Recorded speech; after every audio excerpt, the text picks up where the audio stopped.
Well, it's November. October went very fast, and now we're here. The leaves are changing. It's pretty.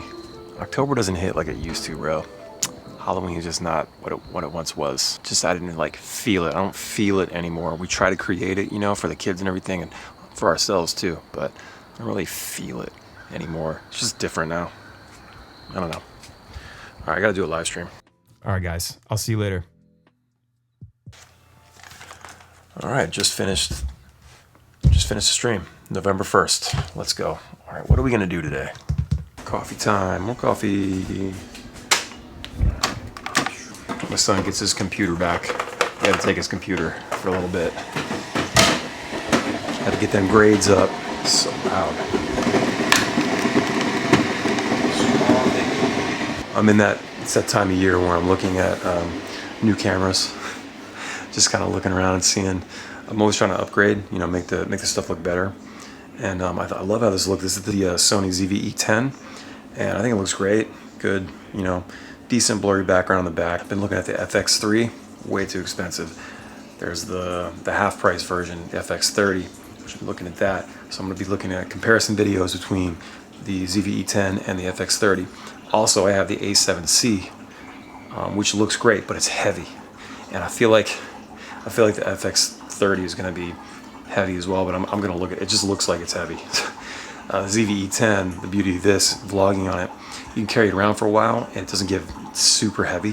When I was first vlogging with the A7C, that thing is heavy, and it's just your arm gets very tired after a while. So you're just like, ugh. But this is great because I got the right lens, 1.8 lens. I think it's 11mm. I didn't want to be like too close because I don't like my face, and you guys don't need to see my face all like that. So I think this is great. I got my arm. I'm not even fully stretched out. You get like all this in here. So anyway, as I said, I'm always looking for ways to upgrade the camera and make it look better. I want that more cinematic look, and I actually want to get more into grading. I would love to do that, but I believe you can't use autofocus at the same time, which is very important for vlogging, like the type of stuff I'm doing.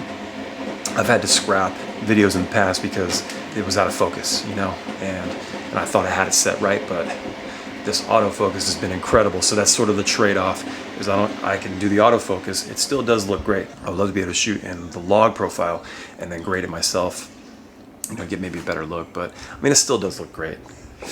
Anyway, coffee's ready. Burping. All right, what's up? Howie here. I changed the lens to my 16mm because why not? I figured it looks really good for the talking head stuff. I don't really have a lot to show you. I don't need a wide lens for anything. It's just gonna look at my big dumb face for the next few minutes.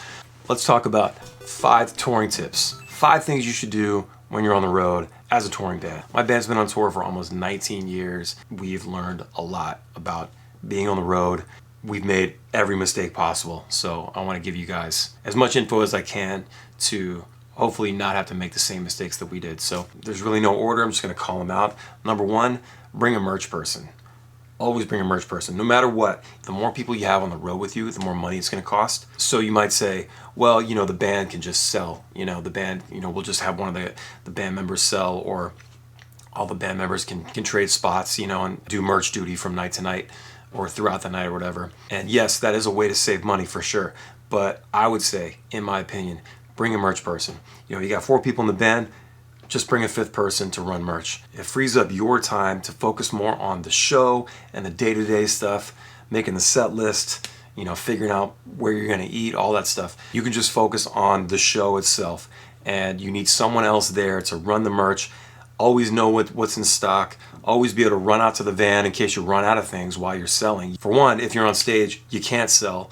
Now you'd think, well, yeah, maybe, but if you're on stage, everybody's there watching you. Well, some people go to the bathroom, some people go get another beer. You should always have somebody there at the merch table looking out for you and selling.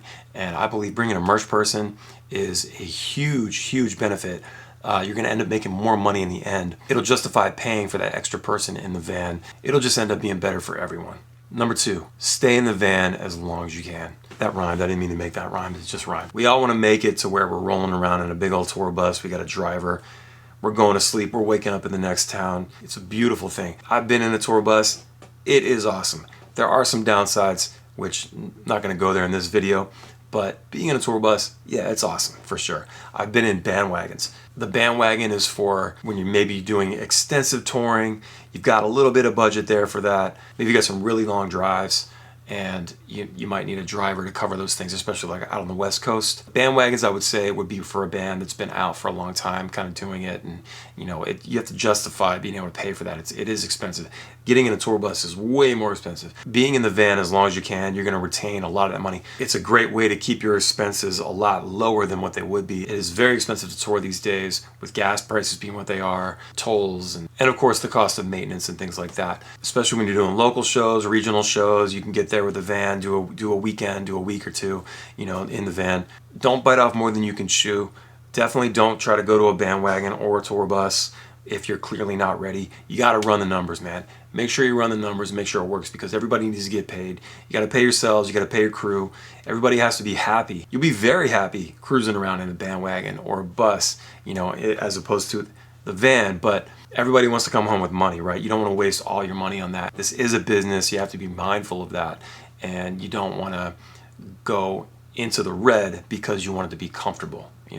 So if you're a band and you're out there grinding it out, stay in the van as long as you can. As you start to see the numbers go up, which hopefully they will for you, as your band grows, it'll make a lot more sense to make that jump to the next vehicle. I understand it sucks. I hate riding around in a van. You're going to keep your expenses lower, and you're going to retain a lot more money than you would otherwise. Number 3, drink lots of water. We always get at least a case of water, if not 2. And then whenever we tour with bands, we make sure they have a case of water as well. Water is so important, and a lot of us out there, we like to get shit-faced drunk every night. I get it. I did that for about 20 years on the road. I call it drinking professionally. Traveling the country and playing shows is exhausting already. Drinking beer and whiskey on top of it, it seems fun at the time, and it is. Over a week or two, it really starts to bring you down, whether you realize it or not. I actually quit drinking last year, and it's been way better, honestly. My voice has never been more consistent than when I got sober, stopped drinking. So there was always that. But drink lots of water, man. Water is life. Number 4, sleep whenever possible. Whenever you can. It is very hard to sleep in a van.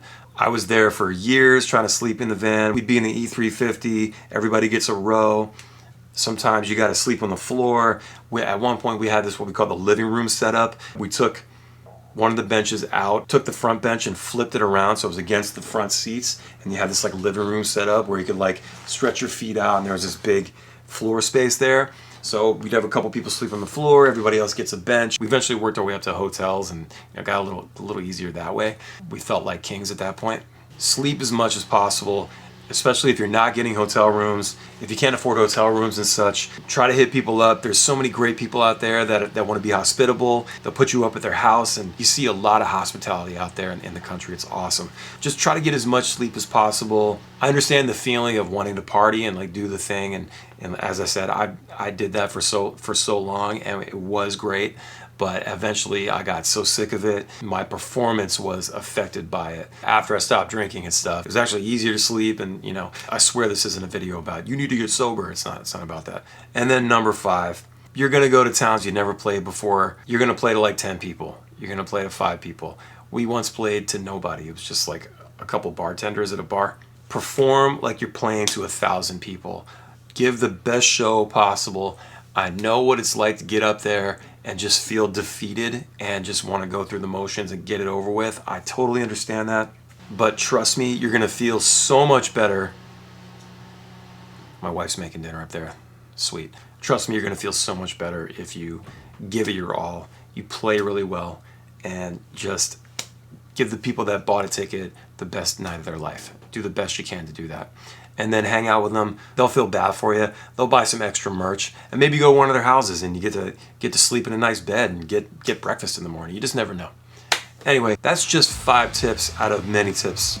Let me know if you guys have any questions about touring or being in the music industry or recording or whatever. I've been around for a long time, and I'm between tours right now, so I'm just making videos. Let me know what you guys want me to talk about. Any questions you might have, hit me up.